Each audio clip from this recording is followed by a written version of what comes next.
귀한 찬양 감사합니다.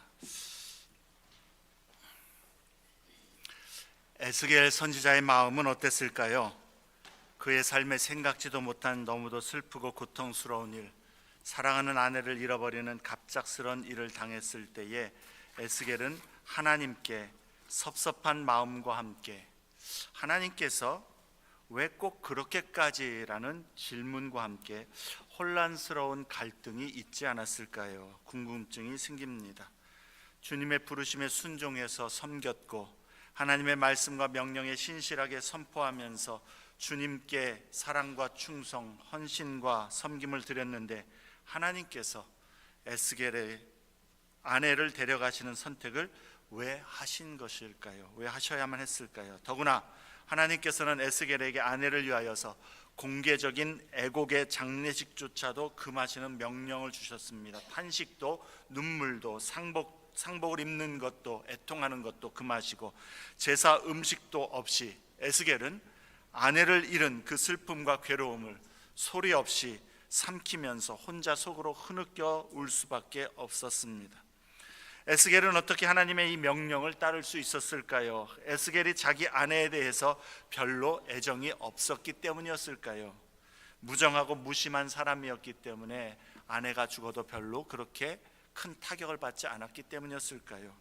그러나 16절과 25절 말씀에 보면 에스겔에게 그의 아내는 그 눈에 기뻐하는 자요 그 마음에 간절하게 생각하는 존재였다라는 것을 알 수 있습니다.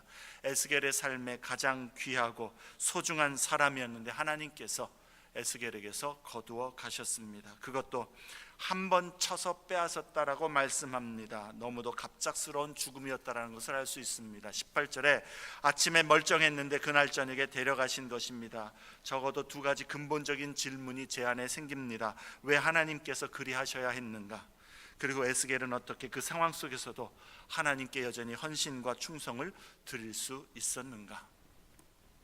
1장에서 23장까지 에스겔 선지자는 하나님의 명령을 좇아서 예루살렘에 임할 멸망의 심판을 선언했습니다. 그리고 24장 1절에 아홉째 해 열째 달 열째 날에 여호와의 말씀이 에스겔에게 다시 임합니다.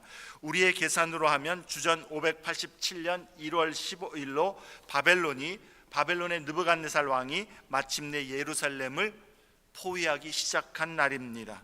1장 1절에 에스겔에게 처음 여호와의 말씀이 임한 지 약 4-5년 후에 마침내 예루살렘의 멸망이 하나님의 예언하신 대로 시작된 것입니다. 멀리 유대 땅에서 일어난 일이었기 때문에 그 소식이 바벨론까지 들려오기까지는 수개월이 걸려야 했겠지만 하나님은 에스겔에게 지금 유다에서 일어나는 일을 실시간으로 알려주시고 백성에게 선포하게 함으로 에스겔의 메시지의 진실성을 밝히는 객관적인 증거가 되게 하십니다. 3절에 예루살렘과 그 백성에 대하여 하나님께서는 반역하는 족속이다 그렇게 말씀합니다. 유다 백성의 기본적인 성향이라는 겁니다. 하나님의 백성이라고 하면서도 하나님께 반역하고 대적하려는 그들의 성향과 하나님이 아무리 부르시고 경고하는데도 돌이키지 아니하는 그들의 완악함, 그러한 자들에게 하나님께서는 하나님의 심판이 그들에게 남겨진 유일한 마땅한 보응이라는 것을 더욱 강조해주고 있는 것이죠. 하나님은 에스겔에게 비유로 가마 하나를 걸라 그렇게 말씀합니다. 여기서 가마는 예루살렘을 상징합니다. 그 가마에 물을 붓고 양 한 마리를 잡아서 고기와 뼈를 넣어 잘 익도록 삶습니다. 그 냄새가 굉장히 코를 자극하고 식욕을 자극할 것 같습니다. 주전 597년 예루살렘의 포위와 그 597년의 그 2차 포로 때에 바벨론의 포로로 잡혀가지 아니하고 다행히 예루살렘에 남아있던 사람들은 자신들은 하나님이 귀하게 여기셔서 그 포로로 잡혀갔던 사람들은 그들이 하나님 앞에 무언가 잘못이 있기 때문에 잡혀갔겠지만 자신들의 선함과 도덕적인 우월함 때문에 남아있던 사람들은 거기에 잡혀가지 않았다라고 생각했던 것 같습니다. 4절과 5절에 고기에 좋은 덩이가 가마에 넣어져 삶아지듯이 자신들의 의로움 때문에 자신들은 예루살렘의 보호 아래에서 그렇게 살고 남아있다라고 여겼다라는 것이죠. 그러나 6절부터 8절의 모습은 가마 속에서 좋은 고기의 음식이 준비되기 위하여 불이 붙여지는 것이 아니라 녹슨 가마, 곧 녹을 없이 하지 않은 그러한 가마를 불로 녹여서 불순물을 없이 하려고 하는 것처럼 예루살렘에게 준비된 불은 그들의 피 흘림과 부정함의 그 불순물을 없애기 위한 하나님의 심판의 불이라는 것을 이야기해 주고 있습니다. 이제 예루살렘에 임하는 그 6절 말씀을 보면 주전 597년에는 제비를 뽑아서 유배로 잡혀갈 사람들이 결정되었었지만 이제 지금 임하는 이 예루살렘의 심판 때에는 모든 사람이 다 포로로 잡혀갈 것임을 말씀하고 있는 것이죠. 백성의 죄에 대해서 너희가 피를 덮지 않고 맨 바위 위에 두었다라고 묘사합니다. 피는 생명의 상징입니다. 하나님의 법에는 희생 제물을 잡을 때에도 그 피를 받아서 그 피를 아무데나 버리지 않고 제단 옆에 쏟아 부어야 함을 말씀했고, 고기를 먹기 위해서 짐승을 잡을 때에도 그 잡은 짐승의 피를 함부로 하지 않고 그것을 땅에 쏟은 후에는 흙으로 덮음으로 말미암아 생명을 존중하도록 명하셨습니다. 생명을 존중한다라는 것은 그 생명의 근원이고 주관자이신 하나님을 향한 경외와 존중의 기본이 되는 것입니다. 그런데 예루살렘은 그러한 생명에 대한 존중이 없었다라는 겁니다. 불의함과 악함의 극치일 뿐만 아니라 생명을 천시 여겼고 이것은 곧 하나님을 경시하고 멸시하는 마음의 표현이었다라는 것이죠. 하나님의 백성이라고 하면서도 하나님을 멸시했다라는 겁니다. 8절에 주님은 그들의 행위대로 보응하여 그들의 생명을 주께서도 천히 여기실 것을 말씀합니다. 그래서 9절부터 12절에 하나님은 나무를 많이 넣고 물을 뜨겁게 함으로 가마 속의 모든 고기들을 다 삶아서 먹도록 하는 것이 아니라 다 삶아 녹이고 국물은 다 졸이고 그 뼈는 다 태워 없애리라 말씀합니다. 심판인 것이죠. 예루살렘에 남아있던 자들이 당할 하나님의 심판을 이야기하는 것입니다. 그리고 또한 가마가 이제 그렇게 다 태워져서 비워진 이후에는 가마를 또 숯불 위에 놓아 뜨겁게 함으로 말미암아 가마의 녹을 녹게 하여서 녹이 소멸되게 함으로 정결하게 하시겠다 말씀합니다. 하나님은 음행으로 더러워진 예루살렘을 깨끗하게 하려 한 것입니다. 그런데 그렇게 깨끗하게 하려 했지만 더러운 녹이 사라지지 않았다라고 말씀합니다. 왜냐하면 그 이스라엘 백성 스스로가, 예루살렘 스스로가 자신의 더러움을 깨끗하게 하려고 하지 않았기 때문입니다. 그러므로 예루살렘에 대한 하나님의 진노는 필연적이 될 수밖에 없었고, 하나님께서 이제 마침내 오래 참으심과 오랜 경고 끝에 이제 때가 참에 심판을 하시는데, 그 심판하실 때에는 14절에 돌이킴도 없고 긍휼히 여김도 없고 주저함도 없고 그 공의의 심판을 무섭게 내리셔서 그들이 행한 모든 행위대로 다 재판하리라 말씀합니다.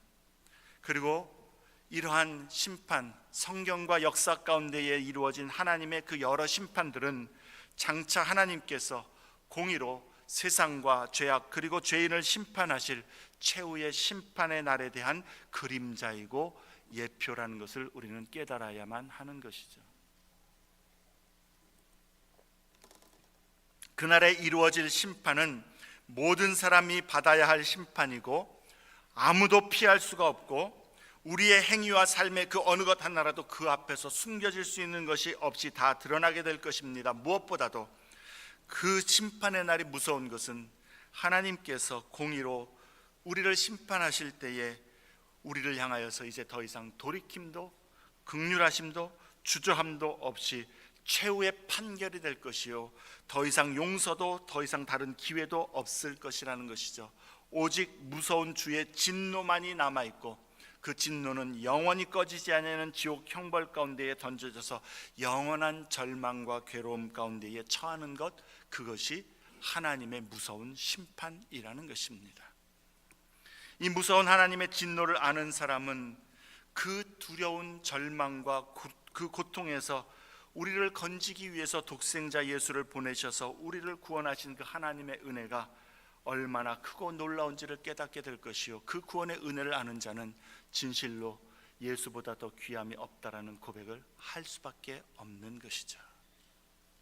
예루살렘에 임할 진노의 심판을 선언하시고 그날이 임하였듯이 세상의 끝날과 최후의 심판에 대한 심판의 날에 대한 그 선언 역시도 우리에게 곧 임할 것입니다. 언제가 될지 모르지만 도적같이 임할 것입니다. 그러므로 우리는 지금 기회 있을 때에 주님의 구원의 부르심을 듣고 주 예수를 믿어 구원의 은혜를 얻고 영원한 멸망으로부터 벗어나야만 하는 것이죠. 주 예수를 알지 못하는 자들에게 이 구원의 은혜를 전하여야만 합니다. 이것은 내일로 미룰 일이 아닙니다. 우리의 삶에 이것이 해결되지 않았다면 이것 가장 먼저 해결되어야만 하는 것이죠. 에스겔의 아내처럼 하나님께서 우리를 오늘이라도 당장 불러가신다면, 내가 사랑하는 사람이 아직 예수를 알지 못하는데 아직 기회가 있겠지, 아직 건강하니까 라고 생각하고 있는데 오늘이라도 하나님께서 불러가신다면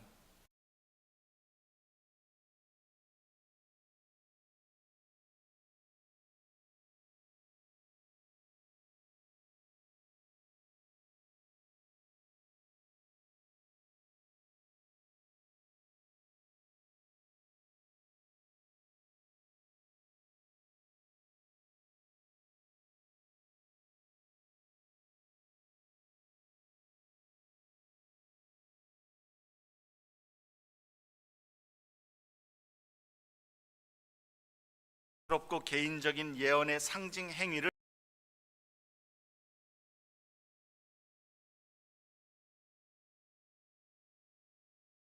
고통스럽고 괴로운 것이었습니다. 지금만 고통이었다라는 것이죠. 갑작스런 아내의 죽음과 그 죽음에 대한 공개적인 애곡을 금함으로 유다 백성을 향해 전하라고 명령을 받습니다. 하나님께서는 에스겔의 이 상징 행위를 통해서 유다 백성들이 그들의 눈의 기쁨이었던 예루살렘과 자랑이었던 그 성전을 빼앗고 황폐하게 하고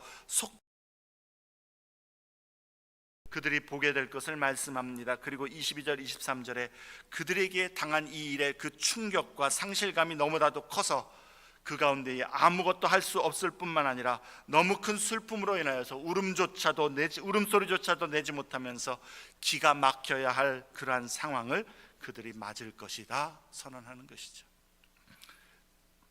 예루살렘 성과 그 성전의 파괴는 하나님께서 이스라엘을 버리셨다라는 의미이고, 하나님의 임재가 더 이상 그들 가운데에 있지 않다라는 것을 실제적으로 의미하는 것이기 때문에 하나님의 백성의 정체성, 그들의 최종적으로 우리는 그래도 안전하다, 소망이 있다라고 불들었던 모든 것들이 사라졌다라는 것입니다. 24절에 에스겔이 개인적으로 아내를 잃고 그 가운데 공개적으로 슬퍼할 수 없는 이 고통과 괴로움은 예루살렘이 당할 일에 대한 표징이었고, 하나님께서는 에스겔의 그 고통을 통하여서 사용하셔서 하나님의 메시지를 전하고 하나님의 뜻을 이루시기를 원하셨다라는 것입니다. 유다 백성에게나 에스겔에게나 참으로 슬프고 어두운 절망의 경험이고 상황이 아닐 수가 없습니다. 아마도 성경에서 가장 슬픈 순간 중에 하나일 것입니다. 그렇게 유다가 깊은 고난과 괴로움, 슬픔을 경험하고 아파하며 가장 어두운 절망에 처한 상황 속에서 하나님께서는 유다의 미래를 바꿀 수 있는 소망의 전환점을 그들에게 보여주십니다.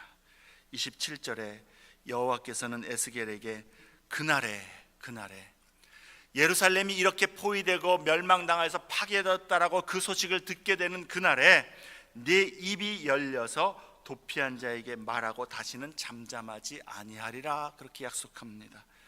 3장 26절에 보면 에스겔은 유다 백성들을 향하여서 심판의 선언 외에는 그 백성을 위한 중재를 할 수가 없었습니다. 언어의 장애를 갖게 하셨다라고 그렇게 이야기합니다. 그러나 이제 예루살렘의 멸망과 더불어 예루살렘의 입이 열려질 것을 말씀합니다. 이제 에스겔의 입에서 하나님의 심판의 메시지는 종결되고 새로운 일을 선포하게 될 것이라는 것입니다. 그래서 에스겔서의 메시지는 여기서 전환점을 맞습니다.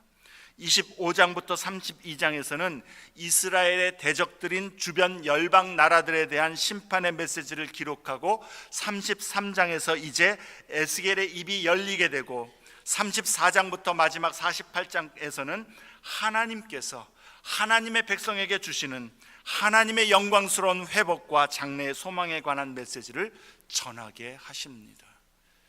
깊은 절망에서 아무것도 의지할 것이 없고 더 이상 이 세상에서 바랄 것이 없는 모든 것들이 다 무너지고 이제는 소망을 꿈꿀 수 없는 그때에 하나님께서는 하나님의 그 진정한 소망 회복의 메시지를 그 백성을 향하여 사랑과 긍휼 가운데에 주신다라는 것입니다.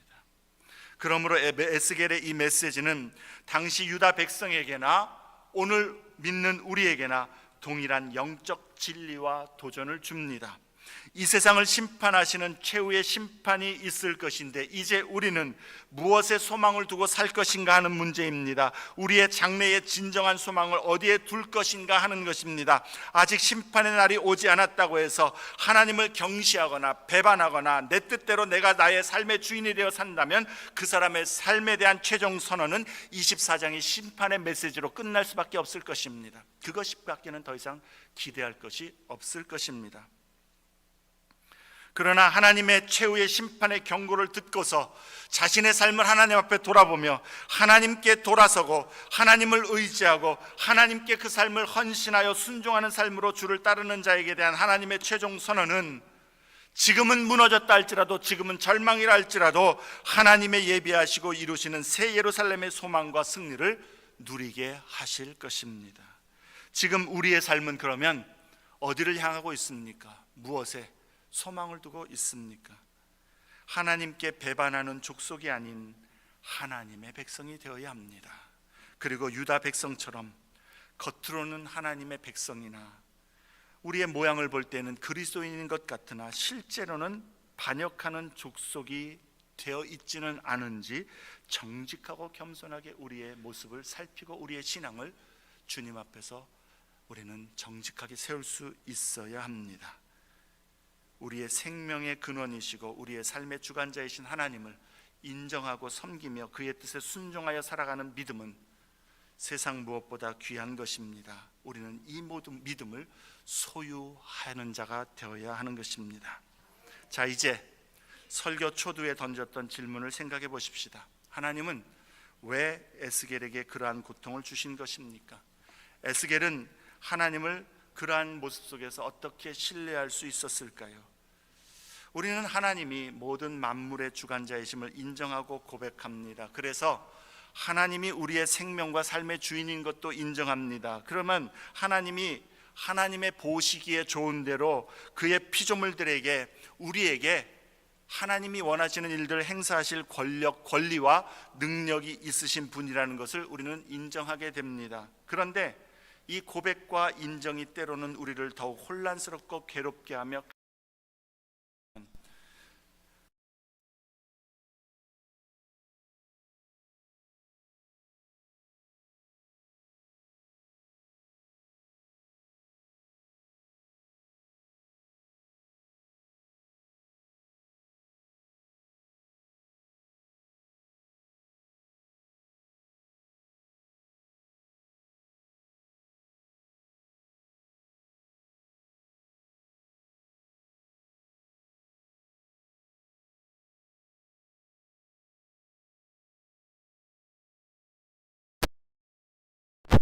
내가 정말 이렇게 괴로워 부르짖고 하나님의 은혜를 구하고 있는데 왜 이런 일을 내게 허락하십니까? 왜 지금 치워주시지 않습니까? 왜 기적적으로 하나님 나의 삶을 이 어려움에서 건져서 평강의 자리로 가져다 놓지 않습니까? 보통 고난을 이렇게 묘사하죠. 내가 원하지 않는 것을 얻고 있는 것이고 내가 얻지 못하는 것을 원하고 있는 것이다. 내가 원하는 것은 내게 없고 내가 원치 않는 것은 지금 내가 그냥 갖고 있는, 그게 고난. 에스겔이 당한 이 상황과 일은 우리에게 너무도 실제적인 고민과 갈등을 하게 하는 우리의 문제이고 우리의 고민이고 우리의 그 갈등인 줄로 압니다. 우리는 이러한 갈등과 혼란 속에서 어떻게 여전히 하나님의 주권을 인정하고 하나님을 신뢰할 수 있겠습니까? 몇 가지를 냉정하게 살펴보고 기억할 수 있기를 바랍니다. 첫 번째, 가장 먼저 기억할 것은 에스겔에게 하나님께서 내 아내가 죽었어도 공개적으로 애통함을 보이지 말라고 한 것은 하나님을 믿는 믿음이 있는 경건한 자는 모두 다 그렇게 해야만 한다라는 명령이 절대 아니라는 사실을 먼저 기억해야 되겠습니다. 이 명령은 에스겔을 통해서 에스겔에게, 그 백성에게 필요한 특별한 표징과 메시지를 하나님께서 전달해 주시기 위한 명령이었지, 하나님을 경외하는 하나님의 모든 백성들은 그 사랑하는 사람의 죽음이나 고통을 슬퍼하거나 애통해야 한다면 그것은 믿음 없는 것이다라는 의미가 절대로 아니라는 것입니다.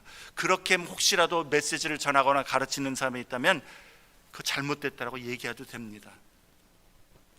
잘못된 겁니다. 오히려 우리는 주님 앞에서 우리의 슬픔과 애통의 감정 마음을 모두 쏟아놓을 수 있는 것이고, 자비하시고 사랑이 많으신 우리를 긍휼히 여겨주시는 그 아버지의 품에서 내가 감당할 수 없는 세상의 어려움과 아픔 때문에 어린아이가 아빠 앞에서 펑펑 우는 것처럼 하나님 앞에 우리의 마음을 쏟아놓을 수 있는 것입니다. 그러할 때에 주님은 도닥여주는 것이죠. 주님의 위로와 격려를 우리는 기대할 수 있고 그것을 간구할 수 있는 것입니다. 주님은 우리의 연약함을 아시고 우리의 슬픔과 고통을 긍휼히 여겨주시고 그 가운데에 우리를 도와주시기를 원하시는 은혜가 풍성하신 하나님이십니다. 두 번째로, 에스겔의 아내의 죽음은 하나님의 무능력이나 무관심 때문이 아니라는 것입니다. 혹은 에스겔의 죄로 인한 결과 때문도 아니라는 것이죠. 우리는 고난과 슬픔의 일을 당할 때에 하나님의 징계를 생각합니다. 혹은 하나님이 나를 사랑하시지 않기 때문일까? 내 삶을 하나님이 기뻐하시지 않는 것 때문일까? 라는 생각을 하기 쉽습니다. 물론 우리는 그러한 마음의 생각이 들어오는 것이 우리의 연약함입니다. 그러한 우리의 생각이 들 때에 우리는 겸손히 그리고 정직하게 우리의 삶을 뒤돌아보며 하나님 앞에 부족함과 연약함과 죄악이 있다면 그것을 회개하는 것은 유익합니다. 그것은 올바른 일입니다. 주님 앞에 회개를 하고 주님 앞에 용서를 구했다면 예수의 은혜로 말미암아 십자가 그 능력으로 인하여서 하나님이 나를 정결케 하였고 나를 받으신 그 상황은 변함이 없고 하나님이 나를 사랑하신다, 나를 기뻐하신다, 예수 안에서 있는 모습 그대로 우리를 사랑하신다라는 그 진리는 변함이 없다는 사실을 확신하여야 합니다. 그러나 에스겔의 경우처럼 하나님의 선하신 뜻과 섭리 가운데에 하나님의 목적을 위하여 우리의 삶에 고난과 슬픔을 허락하시는 때도 있다라는 겁니다. 물론 우리가 그것을 알 수도 있고 모를 때도 있지만요, 하나님은 우리가 당하는 그 괴로움과 고난을 통해서 완성해야 할 중요한 목적이 있으시기 때문에 우리에게 그러한 문제와 어려움, 환경을 허락하시기도 한다는 것입니다. 에스겔의 경우 그것은 너무도 고통스러운 하나님의 섭리였습니다. 하나님의 백성들에게 메시지를 전하기 위한, 실제적으로 그들에게 피부에 와닿도록 보여주시기 위한 명령이었지만 여전히 에스겔에게는 고통스럽고 이해할 수 없었고 하나님의 뜻을 헤아릴 수 없는 끔찍한 명령이었고 일이었다는 사실은 분명한 것입니다. 그럼에도 에스겔은 그를 사랑하시는 하나님 아버지의 명령에 따릅니다. 주님께서 이끄시는 대로 주님이 그에게 주시는 환경에 순종하여 주님의 그 말씀을 조차 신실하게 주님을 따라 순종하며 나아갑니다. 에스겔은 분명 하나님을 신뢰했음이 분명합니다. 그리고 하나님의 뜻에 순종했습니다. 세 번째로, 그러므로 우리도 하나님을 여전히 신뢰할 수 있는 이유는, 성경에서 우리가 찾아볼 수 있는 이유는 하나님이 선하시고 인자하심이 영원하신 분이시라는 것을 알기 때문이라는 것이죠.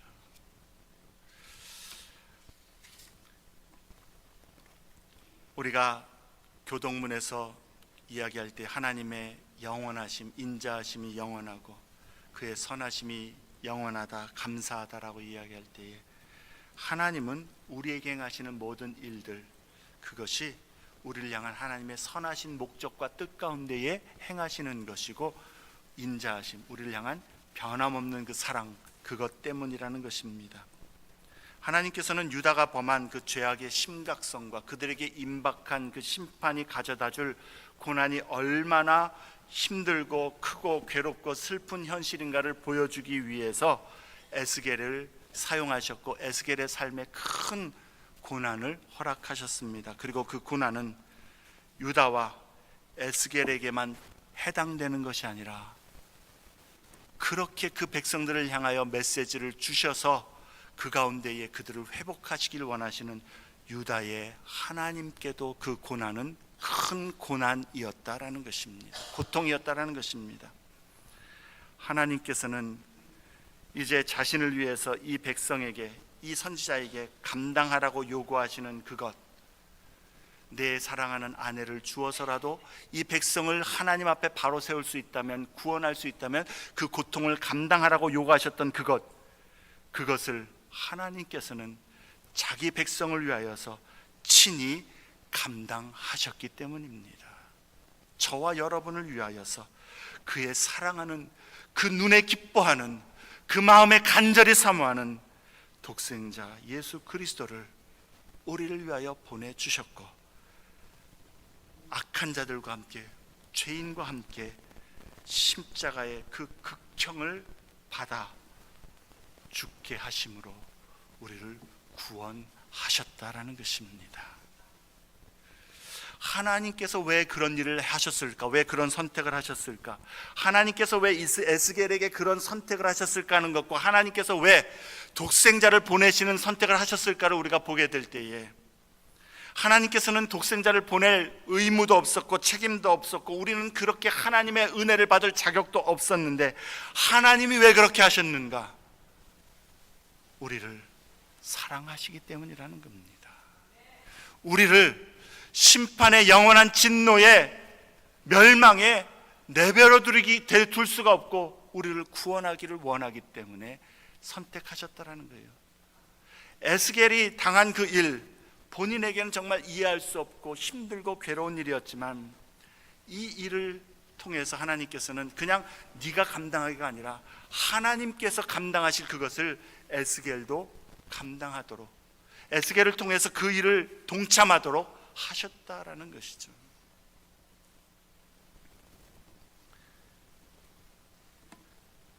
우리가 우리 자신의 삶에 하나님이 주권을 가지시고 선을 행하시고 우리를 사랑하심으로 모든 일들을 행하신다는 것을 우리가 인정하고 믿는다면, 때로는 하나님 왜 이 괴로움을, 고난을 내 삶에 허락하셨습니까?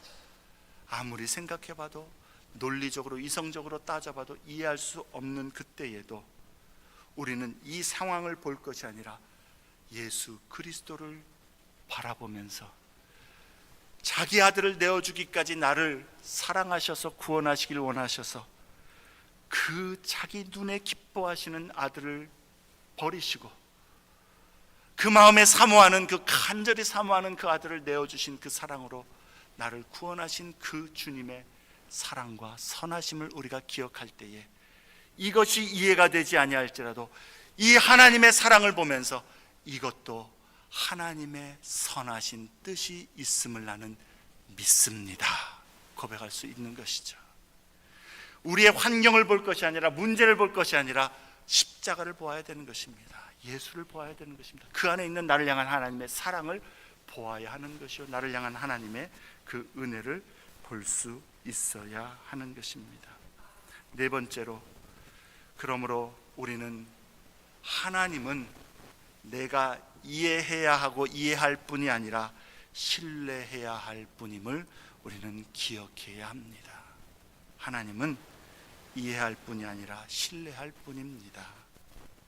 하나님의 지혜는 우리의 지혜보다 더 크심을 인정함으로 신뢰하는 것입니다. 하나님의 목적은 우리의 지혜보다 뛰어난 지혜로 결정되고 우리의 생각보다 뛰어난 생각을 기초로 하여서 지금 내가 볼 때는 이것이 왠지 모른다 할지라도 하나님께서, 나를 사랑하시는 하나님께서 이 일을 내게 허락하셨다면 우리는 이것도 하나님 이해하지 못할지라도 신뢰합니다. 그 고백으로 주님을 바라보기를 힘써야 하는 것이죠. 성경은 분명히 이야기합니다. 고난을 보고 문제를 보고 우리에게 있는 일들을 보는 것이 아니라 자꾸 우리의 시선을 예수의 십자가로 고정을 시키는 것입니다. 자기 아들을 아끼지 아니하고 내어주신 이가 어찌 우리에게 모든 것을 주시지 아니하겠느냐. 하나님의 끊을 수 없는 사랑을 십자가에서 바라보고 신뢰하라고 우리에게 계속해서 하나님은 말씀하고 계신다라는 것이죠. 그러므로 여러분, 우리의 생각을 바꿔야 합니다. 하나님, 나를 회복시켜 주옵소서. 이것은 이 고난과 질병과 힘든 환경과 삶의 괴로움에서 행복을 얻고 평안을 얻고 평강을 얻고 또 건강을 얻고 걱정 없는 삶으로 나아가는 것, 그것도 회복이겠지만 그것은 굉장히 소극적이고 미니멈한 회복인 것이요, 진정한 회복은 그 가운데서도 여전히 고난은 있고 여전히 괴로움은 있고 여전히 이해할 수 없는 일들 가운데서도 나는 하나님을 신뢰합니다. 하나님의 선하심과 하나님의 사랑을 의지합니다. 그러기에 오늘도 나는 이해할 수 없을지라도 주를 신뢰하여 주님 앞에 나아갑니다. 그 고백이 진정한 회복인 줄로 믿습니다. 그러한 믿음의 사람에게 세상도 마귀도 감당하지 못하는 줄로 압니다. 마귀는 계속해서 우리에게 충동징을 하죠. 이해할 수 있어? 이해하지 못하면 믿지 마. 하나님 신뢰할 수 있어? 이해하지 못하는데 어떻게 신뢰해? 결국 여러분, 마귀가 아담과 하와를 유혹했던 것도 그거 아닙니까? 하나님이 선하시다는 걸 신뢰할 수 있어? 하나님이 선하시다면 왜 그거는 먹지 못하게 해? 믿음은 하나님을 이해하려고 하는 것이 아니라 하나님이 어떠한 분이신가를 알기에 무엇보다도 예수 그리스도 안에서 우리를 향한 주님의 선하심과 사랑을 신뢰하기에 나의 삶의 모든 일들을 주님 앞에 맡기고 주님의 그 선하심과 인자하심을 신뢰하는 것입니다. 마지막으로 하나님의 약속이 또한 우리에게 있기 때문에 우리는 신뢰할 수 있습니다. 하나님이 뭐라고 약속하십니까? 우리의 이 모든 것들을 통하여 하나님을 사랑하는 자, 곧 그 뜻대로 부르심을 입은 자들에게는 모든 것이 합력하여 선을 이루시겠다 약속하셨고, 또 뿐만 아니라 우리가 감당할 수 있는 시험 외에는 우리에게 허락하지 아니하신다 하셨고, 우리가 감당할 수 없을 때는 피할 길을 주신다고 하셨고, 무엇보다도 우리와 항상 함께 하시겠다 약속하셨다라는 것을 우리는 기억해야 합니다.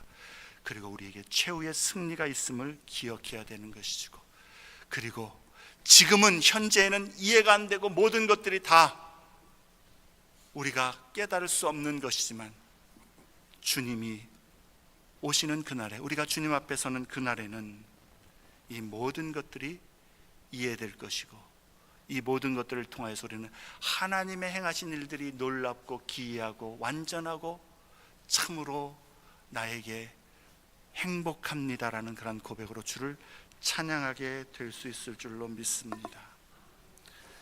옛날에 어떤 찬양인지 찬송가인지 모르겠습니다만 이런 찬양이 있습니다. 나 지금 말고 그날에. 그 가사를 한번 보면 우리 좀 띄워주시기 바랍니다. 가사를 보면 이렇게 됩니다. 1절에 나 지금 말고 그날에 더 좋은 그 나라에서 이 눈물의 뜻을 알고 또 그 말씀 이해하리. 내 손 잡은 주 믿고서 험악한 길 다 갈 동안 늘 힘있게 찬송하면 그날 그 뜻 이해하리. 이곳에서 못다한 일 그곳에서 끝마치고 저 하늘의 비밀 풀면 그땐 모두 이해하리. 내 손 잡은 주 믿고서 험악한 길 다 갈 동안 늘 힘있게 찬송하면 그날 그 뜻 이해하리.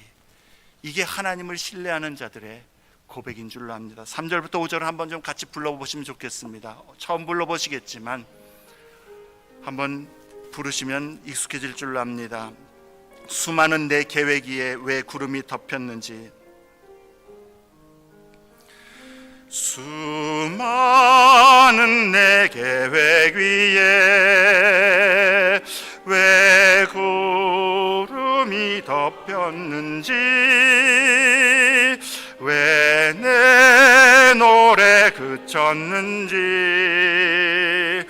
그날 되면 이해하리. 내 원하던 모든 것이, 내 원하던 모든 것이 왜 이루지 못했는지,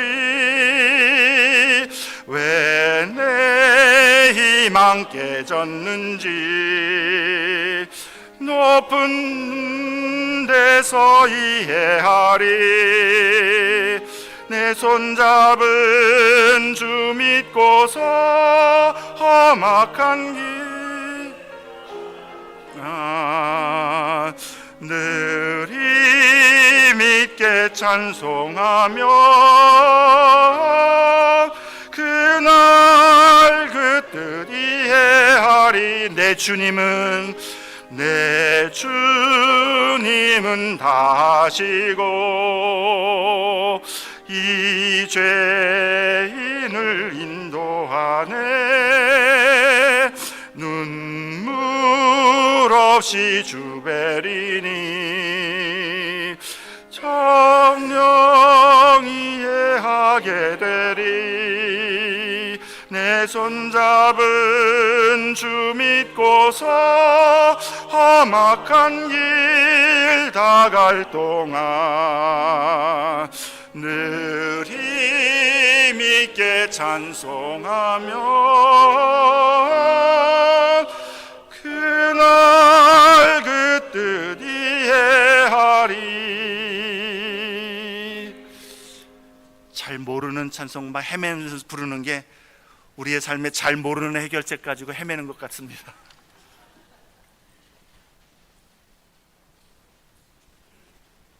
지금 이해하지 못해도 괜찮습니다.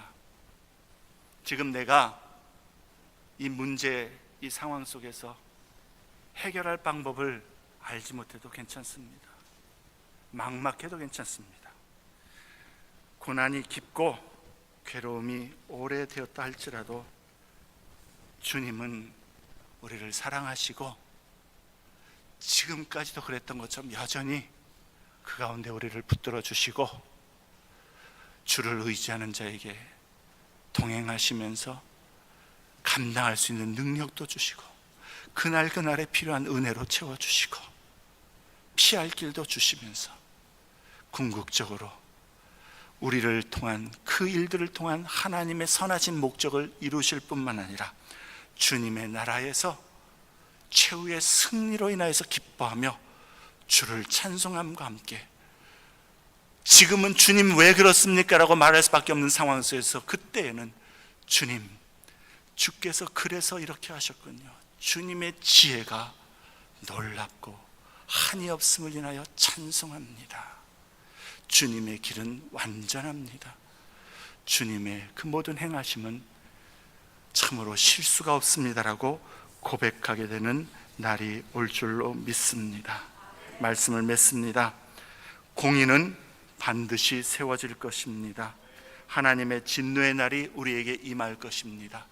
그럼에도 우리에게 소망이 있음은 우리 주 예수 그리스도로 인하여 우리를 구원하시고 생명 주신 우리 주 하나님의 그 사랑과 은혜가 우리에게 있기 때문임을 우리는 기억해야 되겠습니다.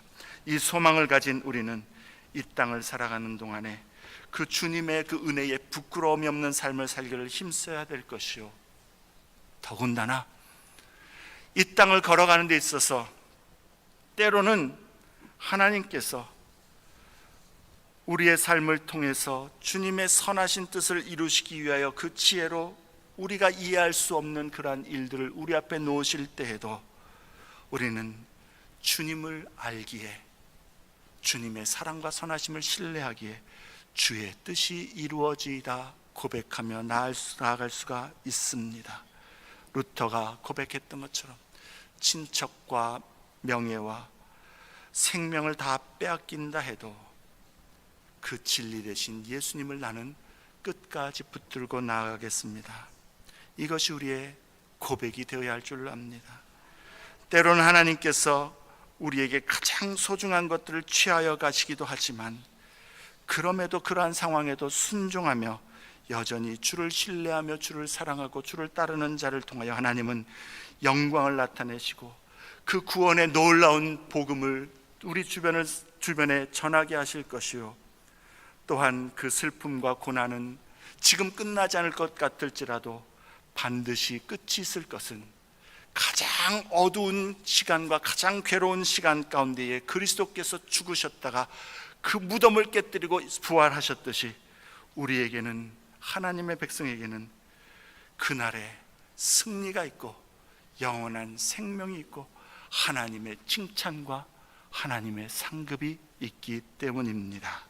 그러므로 사랑하는 성도들이여, 이 주 예수께 소망을 두면서 이 사라질 이 세상의 것에 소망을 두지 아니하고 하나님 앞에 어찌하든지 소망을 두면서 주의 뜻이 이루어지이다 오늘도 결단하고 주님을 끝까지 신실하게 따르는 그러한 믿음의 성도들 다 되시기를 주님의 이름으로 축복합니다.